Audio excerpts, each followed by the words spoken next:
നമസ്കാരം, മലയാളി വാർത്തയിലേക്ക് സ്വാഗതം.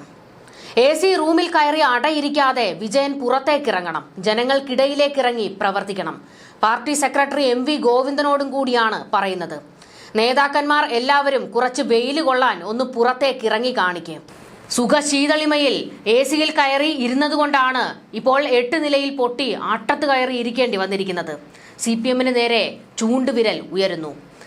CPM-കാരെല്ലാം അണികളെല്ലാവരും തന്നെ ഈ പാർട്ടിക്കെതിരെ തിരിഞ്ഞിരിക്കുന്നു. ഇതിനോടൊപ്പം വലിയ തിരിച്ചടി ഉണ്ടാക്കി സൈബർ വെട്ടുകിളി കൂട്ടങ്ങൾ പാർട്ടിക്ക് നേരെ, പിണറായി വിജയന് നേരെ തിരിഞ്ഞിരിക്കുന്നു.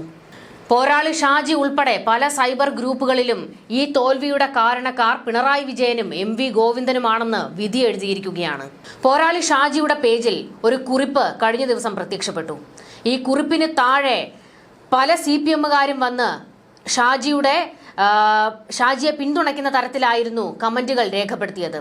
അതായത് ഭരണവിരുദ്ധ വികാരം ഇവിടെ ഉണ്ടായി, അതിന്റെ തിരിച്ചടിയാണ് ഇപ്പോൾ കിട്ടിയിരിക്കുന്നത് എന്നാണ് പോരാളി ഷാജി പറഞ്ഞു വെച്ചത്. അതിന് താഴെ വലിയ രീതിയിൽ CPM പ്രവർത്തകർ അവരുടെ ഫ്രസ്ട്രേഷൻ വന്ന് തീർക്കുകയാണ്. ഷാജി പറഞ്ഞത് സത്യമാണെന്ന്. നേതാക്കന്മാർ എല്ലാവരും കൂടി ചേർന്നാണ് ഈ പ്രസ്ഥാനത്തെ പടുകുഴിയിലേക്ക് തള്ളിയതെന്ന് അവർ പച്ചയ്ക്ക് വിളിച്ചു പറയുന്നു. അപകടം മണത്ത പിണറായി വിജയൻ സൈബർ വെട്ടുകിളി കൂട്ടങ്ങളെ വെട്ടി ഒതുക്കാൻ ഗോവിന്ദനോട് ഉത്തരവിട്ടിരിക്കുകയാണ്. നമ്മൾ പലപ്പോഴും കണ്ടിട്ടുള്ളതാണ്, ഈ CPM-ൻ്റെതായിട്ടുള്ള ഒരുപാട് സൈബർ ഗ്രൂപ്പുകൾ സോഷ്യൽ മീഡിയയിലൊക്കെ ഉണ്ട്. എന്നാൽ അതിനെ എല്ലാത്തിനെയും തള്ളിപ്പറയുന്ന ഒരു നിലപാട് പാർട്ടി മുൻപ് സ്വീകരിച്ചിരുന്നു. അതായത് പാർട്ടിയുടെ ചില പ്രവർത്തനങ്ങളിൽ അവമതിപ്പുണ്ടാകുമ്പോൾ ഈ സൈബർ കൂട്ടങ്ങൾ അത് ശക്തമായി തുറന്നടിക്കും. പ്രത്യേകിച്ച് പിണറായി വിജയന് നേരെ വിമർശനം ഉന്നയിക്കുകയും ഒക്കെ ചെയ്യും. അതിനുശേഷം ഈ വെട്ടുകിളി കൂട്ടങ്ങൾ ഈ ഗ്രൂപ്പുകളുമായി ഞങ്ങൾക്കൊരു ബന്ധവുമില്ല എന്ന് പാർട്ടി സെക്രട്ടറി MV ഗോവിന്ദൻ പലതവണ ആവർത്തിച്ചിട്ടുമുണ്ട്. എന്നാൽ എന്തായാലും ഇപ്പോൾ പോരാളി ഷാജി പങ്കുവച്ച പോസ്റ്റ് അത്ര നിസ്സാരമല്ല, സർക്കാരിനും പാർട്ടിക്കും നല്ല രീതിയിൽ കൊള്ളുന്നുണ്ട്. ആ പോസ്റ്റ് നമുക്കൊന്ന് നോക്കാം. പ്രിയമുള്ളവരോടായി, ഈ പാർട്ടി പരാജയപ്പെടുമ്പോൾ തുള്ളിച്ചാടുകയും ഞങ്ങളെ ആകെ തെറി പറയുകയും ചെയ്യുന്ന ലീഗ്, കോൺഗ്രസ് സുഡാപ്പികളെ ഒരു നാൾ നിങ്ങൾ ദുഃഖിക്കേണ്ടി വരും. തോറ്റത് ഞങ്ങൾ മാത്രമല്ല, നമ്മളായിരുന്നു എന്ന് നീയൊക്കെ തിരിച്ചറിയുന്ന ദിനം വരും. കോൺഗ്രസിനോടാണ്. INC എന്നാൽ ഇന്റർനാഷണൽ കോൺഗ്രസ് എന്നല്ലേ, അല്ലാതെ ഇന്റർനാഷണൽ കോൺഗ്രസ് എന്നൊന്നല്ലല്ലോ. അതുകൊണ്ട് കൂടുതൽ നെകളിക്കണ്ട. പിന്നെ ഇവിടെ ഞങ്ങൾ ആരും ശാഖയ്ക്ക് കാവൽ നിൽക്കാനും സവർക്കറിന് വിളക്ക് തെളിയിക്കാനും പോയിട്ടില്ല. കസേരയ്ക്ക് വേണ്ടി ഉടുപ്പും തയ്പ്പിച്ച് കാത്തിരിക്കുന്നവരുമല്ല. ഇനി പാർട്ടിക്കാരോടാണ്. നിങ്ങൾ ആരാ ചോദിക്കുമ്പോൾ ഞങ്ങൾ കമ്മ്യൂണിസ്റ്റാ എന്ന് പറയുകയും തരം കിട്ടുമ്പോൾ പാർട്ടിയെ തള്ളിപ്പറഞ്ഞ് പള്ളി കമ്മിറ്റിക്കാരാകുകയും എല്ലാവരും കണക്കാ എന്ന് പറഞ്ഞ് പാർട്ടി പരിപാടികൾ പൊളിക്കുകയും ചെയ്യുന്ന നാറികൾ ദയവായി ഈ പാർട്ടി വിട്ട് പോകുക. നേതാക്കന്മാരോടാണ്. AKG സെന്ററിലെ സുഖശീതളിമയിൽ നിന്നും തെരുവിലേക്ക് ഇറങ്ങുക. അവിടെ നിങ്ങൾക്ക് മനുഷ്യരെ കാണാൻ കഴിയും. പിന്നെ മുൻപ് സഖാവ് VS മുഖ്യമന്ത്രിയായിരിക്കെ പാർട്ടി നിലപാട് പറയാനും കൃത്യമായ രാഷ്ട്രീയ സ്റ്റാൻഡ് വ്യക്തമാക്കാനും ഒരു പാർട്ടി സെക്രട്ടറി ഉണ്ടായിരുന്നു, സഖാവ് പിണറായി. ഇന്ന് സംസ്ഥാന സർക്കാരിന്റെ നയം വ്യക്തമാക്കാനും ജനങ്ങൾക്ക് മനസ്സിലാകുന്ന രീതിയിൽ പാർട്ടി നയം വ്യക്തമാക്കാനും ഒരാൾ മാത്രമേ ഉള്ളൂ, പിണറായി. ഇനി തിരുവനന്തപുരം നേതാക്കളോട്. കഴിഞ്ഞ 20 വർഷമായി BJP തലസ്ഥാനത്ത് വളരുന്നത് നിങ്ങൾ കണ്ടില്ലെന്ന് നടിച്ചു. ചിലർ തലമറന്ന് എണ്ണ തേച്ചു. കിട്ടിയ പദവി ആജീവനാന്തമാകണമെന്ന മട്ടിൽ റോഡിൽ കണ്ട ബസ്സുകാരോട് തൊട്ട് പാർട്ടി നേതാക്കളെ വരെ അഹങ്കാരത്തോടും ധാർഷ്ട്യത്തോടും പെരുമാറി. ഇനി സർക്കാരിനോട്. നാടിന് നല്ല റോഡും കിടപ്പാടം ഇല്ലാത്തവർക്ക് കിടപ്പാടവും ആശുപത്രികളും നല്ല സ്കൂളുകളും ഒന്നുമല്ല വേണ്ടത്. അല്പം വർഗീയതയും വിദ്വേഷ വാക്കുകളും തമ്മിലടിയും മാധ്യമങ്ങൾ പറയുന്ന നുണക്കഥകളുമാണ് ചിലർക്ക് വേണ്ടത്. മരണം വരെയും ഒന്നും ആഗ്രഹിക്കാതെ പാർട്ടിക്കായി പോരാടുക തന്നെ ചെയ്യും. പക്ഷേ ഇത് പറയാതെ വയ്യ. ലാൽ സലാം സഖാക്കളെ.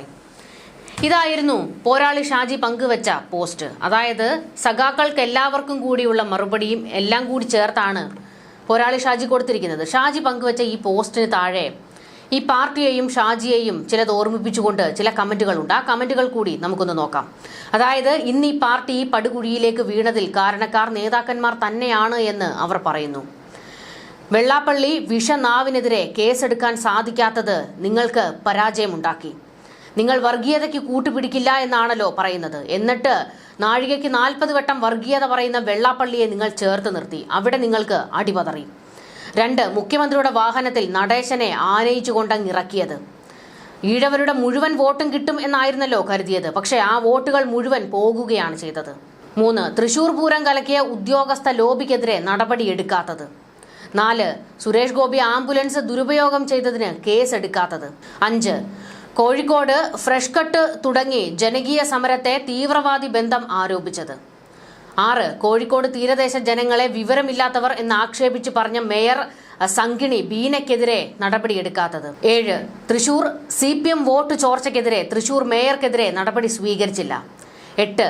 കോഴിക്കോട് ഡെപ്യൂട്ടി മേയർ മുസാഫർ അഹമ്മദ് ജനങ്ങൾക്കൊപ്പം നിൽക്കുമെന്ന് തോന്നിപ്പിച്ച് വേട്ടക്കാർക്കൊപ്പം നിന്നു. 9. കേരളത്തിൽ ഇരട്ട നീതിയെന്ന് തോന്നിപ്പിക്കും വിധം RSS പ്രതികളാകുന്ന കേസുകൾ FIR ഇടുന്നില്ല. ഇതായിരുന്നു കാരണം. 10. PV അൻവർ പറഞ്ഞ ആരോപണങ്ങൾക്ക് വ്യക്തമായ മറുപടി ജനങ്ങൾക്ക് കൊടുത്തില്ല.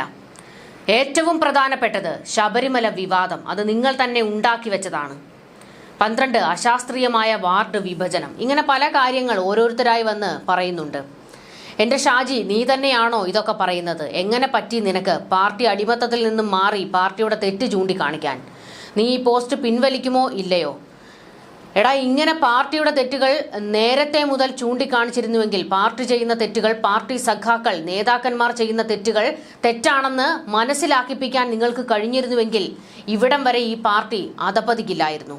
വർഗീയതയും വിദ്വേഷ വാക്കുകളുമാണ് ചിലർ കേരളത്തിൽ പയറ്റുന്നതെന്ന് BJPയെ ചൂണ്ടി നിങ്ങൾ പറയുകയും എന്നാൽ അതേ വർഗീയതയെ ആളിക്കത്തിക്കാൻ ശ്രമിച്ചതും നിങ്ങളായിരുന്നു. വെള്ളാപ്പള്ളി നടേശൻ മുതൽ ജമാഅത്തെ ഇസ്ലാമി വരെ വോട്ടിനു വേണ്ടി ആരെയും കൂട്ടുപിടിക്കുന്ന മുഖ്യമന്ത്രിയുടെ ഈ നിലപാട് കണ്ടാണ് അണികൾ കോൺഗ്രസിലേക്ക് പോകാതെ BJPയിലേക്ക് പോലും പോയത്. നിങ്ങൾ തന്നെയാണ് നിങ്ങളുടെ അണികളെ വർഗീയത പഠിപ്പിച്ചത്. സംഘികളുടെ ശാഖയിൽ കൊണ്ടുപോയി അടിയറവ് വെച്ചിരിക്കുന്ന ആഭ്യന്തര വകുപ്പ് താമര വിജയൻ തിരിച്ചു കൊണ്ടുവരണം. എന്റെ പൊന്നു സഖാവെ, ന്യൂനപക്ഷത്തെ മാത്രം സുഖിപ്പിച്ചാൽ CPM മുന്നോട്ട് പോകാൻ കഴിയില്ല. CPMന്റെ ശക്തി കേന്ദ്രങ്ങളായി നിന്നിരുന്നതിൽ ഹിന്ദുക്കൾക്കും വലിയ പങ്കുണ്ട്. എന്നാൽ അവരെ പാടെ അകറ്റി നിർത്തുകയായിരുന്നു ഈ സർക്കാർ, ഈ പാർട്ടി ചെയ്തത്. എല്ലാവരെയും ഒരുപോലെ കണ്ട് മുന്നോട്ട് കൊണ്ടുപോകണമായിരുന്നു. ഹമാസിന്റെ തലവന്മാർ, കൊടും ഭീകരവാദികൾ കൊല്ലപ്പെടുമ്പോൾ ഇങ്ങ് കേരളത്തിൽ അതിനുവേണ്ടി കരയുകയും ചെയ്യുന്ന നിങ്ങളുടെ തനിനിറം ഇവിടുത്തെ ജനങ്ങൾക്ക് ബോധ്യപ്പെട്ടിട്ടുണ്ട്. അതൊക്കെ മാറ്റി മുന്നോട്ട് വരാൻ നിങ്ങൾ തയ്യാറായില്ലെങ്കിൽ ഇതിലും വലിയ പടുകുഴിയിലേക്കായിരിക്കും വീഴാൻ പോകുന്നത്. ആ ഓർമ്മ വേണം. ഇതെല്ലാം CPM ഇരന്ന് വാങ്ങിയതാണ്. ഈ സർക്കാർ ഒരുപാട് കാര്യങ്ങൾ ചെയ്തിട്ടുണ്ട്, ഇല്ല എന്നല്ല പറയുന്നത്. പക്ഷേ വികസനങ്ങൾ പല രീതിയിൽ ഈ സർക്കാരിന് നടപ്പാക്കാൻ കഴിഞ്ഞിട്ടുണ്ട്. അതിനൊക്കെ കയ്യടിയും തരുന്നു. പക്ഷേ അതിനൊക്കെ അപ്പുറത്തേക്ക് ജനദ്രോഹപരമായ ഒരുപാട് കാര്യങ്ങൾ ഈ CPMകാരുടെ ഭാഗത്ത് നിന്നുണ്ടാകിയിട്ടുണ്ട്. എത്ര പേരെയായിരുന്നു നിങ്ങൾ ഭീഷണിപ്പെടുത്തുകയും വെല്ലുവിളിക്കുകയും കൊലവിളിക്കുകയും ചെയ്തത്? ഇവിടെ അന്യദേശത്ത് പണിയെടുത്ത് തിരികെ വന്ന് ഈ നാടിനും അവനവനും കൂടി ഉപകാരപ്പെടണമെന്ന് കരുതിക്കൊണ്ട് എത്രയോ ആൾക്കാരാണ് ഇവിടെ പല സംരംഭങ്ങളും തുടങ്ങിയത്. അതിനെയെല്ലാം തച്ചു തകർക്കുന്ന സമീപനമായിരുന്നില്ലേ, കൊടികുത്തി പൂട്ടിക്കുന്ന സമീപനമായിരുന്നില്ലേ ഈ പാർട്ടി സ്വീകരിച്ചത്? നിങ്ങൾക്ക് കോർപ്പറേറ്റുകളെ മാത്രമാണ് വേണ്ടത്. സാധാരണക്കാരായവൻ എന്തെങ്കിലും ഒരു സംരംഭം തുടങ്ങിയാൽ അവിടെ അപ്പോൾ കൊണ്ട് കുത്തും കൊടി, എന്നിട്ട് അവനെ ദ്രോഹിക്കും, അവന്റെ കയ്യിൽ നിന്ന് പണം തട്ടിയെടുക്കും, ചുവപ്പ് നാടയിൽ കുരുക്കിയിടുകയായിരുന്നില്ലേ ചെയ്തത്? ഇതൊക്കെ ജനദ്രോഹം തന്നെയാണ്. അതിനെല്ലാമാണ് ജനങ്ങൾ വിലയിരുത്തിയതും വോട്ട് കുത്തിയതും. ഇനിയെങ്കിലും ജനങ്ങൾക്കിടയിലേക്ക് ഇറങ്ങി പ്രവർത്തിക്കാൻ ഈ പറയുന്ന മുന്തിയ നേതാക്കൾ, CPMന്റെ അങ്ങ് തലപ്പത്തിരിക്കുന്ന നേതാക്കൾക്കും കൂടി കഴിയട്ടെ. ന്യൂസ് ഡെസ്ക് മലയാളി വാർത്ത.